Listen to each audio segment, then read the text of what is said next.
All right, what up? So I was just driving to the grocery store and I thought, you know what? I've given bits and pieces of my story, of my background, but I haven't really shared, and I'll do my best. It's kind of a lot of different things. I'll try to pretty much summarize it, but I wanted to talk about my story. And I created this channel based off of rewiring the brain, reprogramming ourselves with undertones of spirituality, things that I've gotten into and learned over the past 7 years. But it's crazy looking back. I haven't had too much time to really reflect on it because so much has happened in so little time, relatively, 7 years. It's not a big time. It's crazy what you can do in that amount of time. Like, you can completely transform who you are. You can transform your identity. You can move to a completely different part of the country or of the world like I did. But when I was 18 or 19, ending high school, getting into college, I was in a super low place.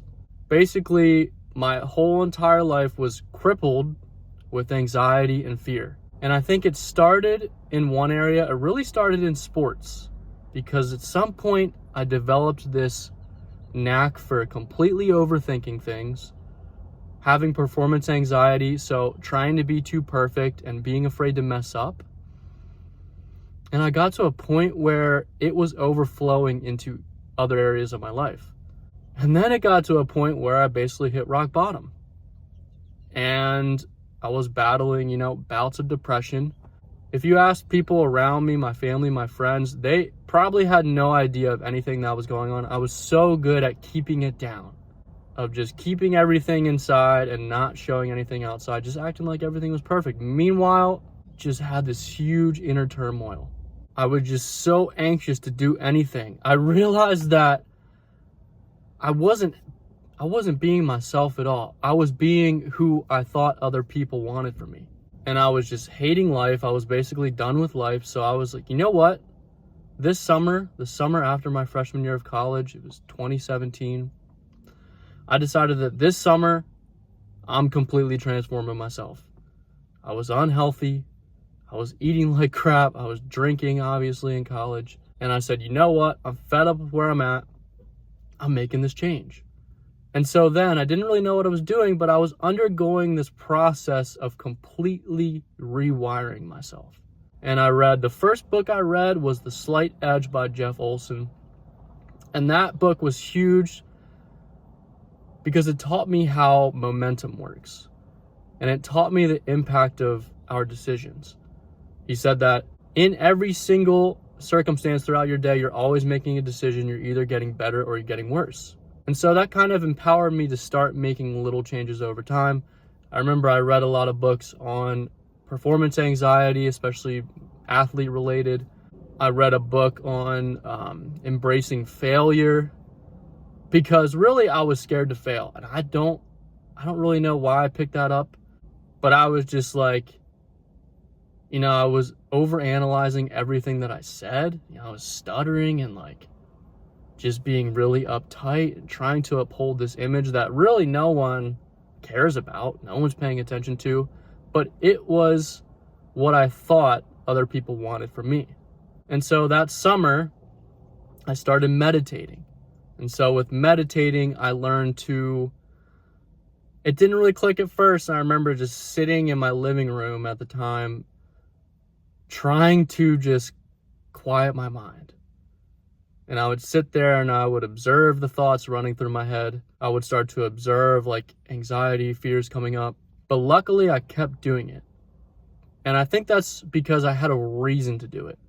I realized that I was creating all of this turmoil in my head when I was playing sports. I played volleyball in college, and I realized that I was creating a lot of this anxiety myself. And so throughout my college career, I learned the power of staying fully in the present moment. Anxieties and fears are going to come up. I learned that you can't just get rid of them completely. I think they might always come up unless you're super, super, super comfortable in a situation. But learning the power, like, it's so powerful to be able to bring all your attention back to the present moment and to enter the flow state. That skill alone changed my entire life. But anyway, that summer I was really paying attention a lot to my habits. I noticed a lot of unhealthy habits, of course, and I started to install new patterns. And I really thought about what I'm doing right now is really creating the future. And I feel like we have such a short-term view of every single thing, and we're not really thinking, what is what I do right now, what's the result of that going to be? Because there's always a result. We're creating our results every decision we make throughout the day. And also throughout my college career, I had a few internships in financial advising realm, and I hated it. I didn't like dressing up. It felt stuffy. I didn't like being in the office. I thought I was passionate about investing, but really I got honest with myself and I was like, I just want to make money. That's the only reason I'm doing this. And so the last straw was when I failed my first basically certification exam to become a financial advisor. I failed that by one question. I didn't really study that much because I was confident. I failed it by one question. And I was like, that was kind of a wake-up call. Maybe this isn't for me. And that decision, even though it felt hopeless, because I was like, I don't know what to do. I don't know what to do. But that decision, having the courage to let that go and step into the unknown, started this domino effect of all these different things that happened to me because I chose to actually align with what I was passionate about, what my purpose could be. And so I graduated college. I got a degree in finance, and then I went to grad school just because I had an extra year of eligibility, NCAA eligibility because of COVID. And I got that, but while I was doing that, I got a job at a gym. And I got that job at the gym because, one, it was close to my house, and two, it was something that I was passionate about. I was like, health, fitness, I think I would actually like to work here. So I got a job as an assistant manager. Then about a month later, I'm still in grad school. I think I was 23. My manager, the GM, she says, hey, come to work a few minutes early. And I was like, oh God, what did I do? And so I got there, she pulled me aside and she was like, hey, I'm moving to Rhode Island. And I'm moving like next week. So this is all you, bro. And then she basically just left. And so I got thrust into this role. I was managing people. I was overseeing like 40 total, 40 people, 50 people total. A lot of them were older than me. Super uncomfortable situation to get thrown into. But I said, you know what? Whatever. So I kept doing that. Meanwhile, I finished grad school. Then I got an assistant coaching job with the team that I had previously played for like the last year. Just helping them out. Midway through the season, I'm still the GM of the gym. Midway through the collegiate men's volleyball season, the athletic director of the school says, hey, come in a few minutes before practice. And I was like, oh God. He said, the head coach is taking a leave of absence. I can't tell you anything else, but do you want to be the head coach? And I was like, oh shit. What the heck? And so for half the season, I was the head coach of the guys that I'd previously just, essentially just partied with the last year. And then the third thing was at the gym that I was managing, also had youth sports teams in the complex. And the director of the youth volleyball club was stepping down.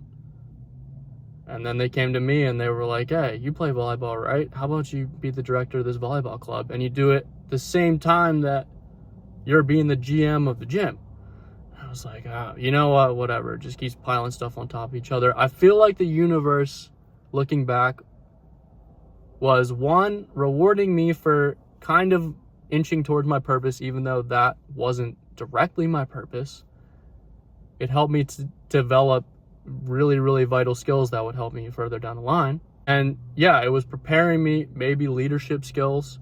It was preparing me, I feel like, for something bigger. So then fast forward to December of 2023. I still had all those roles. The volleyball season had ended, the college season that I was coaching. So just doing the 2 other roles. And I was reading this book. I think it was called The Millionaire Fast Lane by MJ DeMarco. And in it, he talked about him moving from Chicago to Phoenix, Arizona. And it was, pretty insignificant, but that stuck in my subconscious. And I had just turned 25, and for some reason, that really stuck in my head, moving to Phoenix. And it seemed like I got a few other signs, I forget what they were, but the universe, God, whatever, like I always say, universe, God, nature, whatever, was calling me to move. And so I gave my notice, basically just quit everything, had a job lined up, but that didn't really work out. I said, screw it. And so I thought, if I'm going to move to Phoenix, I'm going to probably want to visit there. So I came here to visit for 2 days. I realized that a girl I graduated high school with in Pennsylvania was living here. I hit her up and she showed me around. She dropped me off back in my Airbnb. Everything was cool. And then I ended up seeing her when I was flying back to Pennsylvania. I saw her outside of TSA at the airport. Unplanned. She was flying back to Pennsylvania too for the holidays. And she just happened to say, hey, my roommate's moving out. You can move into our apartment in this upstairs loft for $400 a month. But you have to make this was the key, you have to make the decision in the next month, or else I'm going to give it to one of my other friends. So I was like, shit, I got a decision to make. And I said, you know what, screw it.